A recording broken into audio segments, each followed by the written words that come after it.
ó, a manga caindo bem perto aqui, ó. Tem, né? Nossa senhora. Quebra não, rapaz, nós tá chegando, não tá indo embora.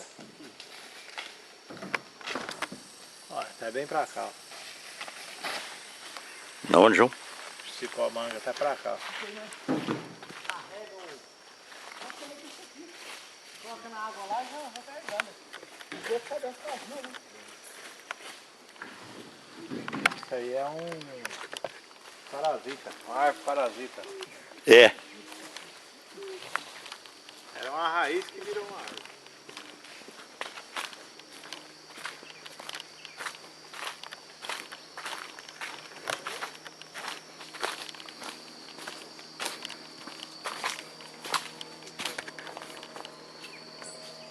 Tem motor roncando na árvore.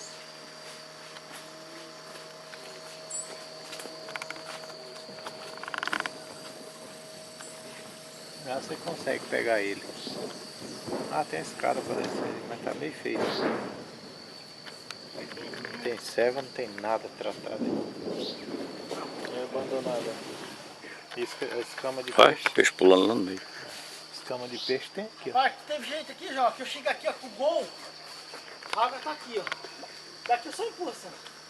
Com o golzinho. Olha lá um barquinho na água atravessando. Que aqui tem um lugar. Rapaz, será que lá aqui, ó, o cordão? Você vai achar ele aí. Ô Zé, pro lado lá é o lugar da espera, hein? Olha Olha lá, né? paredão de mato, menino. Vai embora aí. Vamos, gente, vamos. Ah, aquele figão, Zé. Vai achar, você achar um Você pé. vai ver, rapaz, coisa linda lá embaixo. É? Corredeira lá, né? Ah, ele ali. É. É que eu já fiz.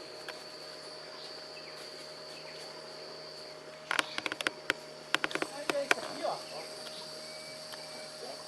É, mas coloca tudo na praia aqui, pra cima. Não, assim, vai ver.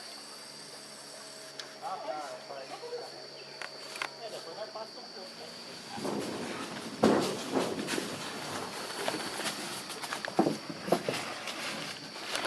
Esse barco aqui já fica aqui direto, vocês? É, fica aí. Ele que faz. É nada. É, rapaz, aqui tem um zoom aí. E aí eu comecei... Então só vem com aquela moto e a carretinha e o barco já tá aqui. Não, mas eu tenho mais 2 barcos lá.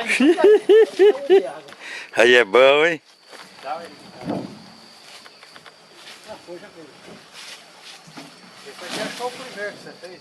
Não, esse aqui foi os velhos que copiou ainda. Esse aqui não foi eu que fiz, não. Ah, esse não foi você. Não.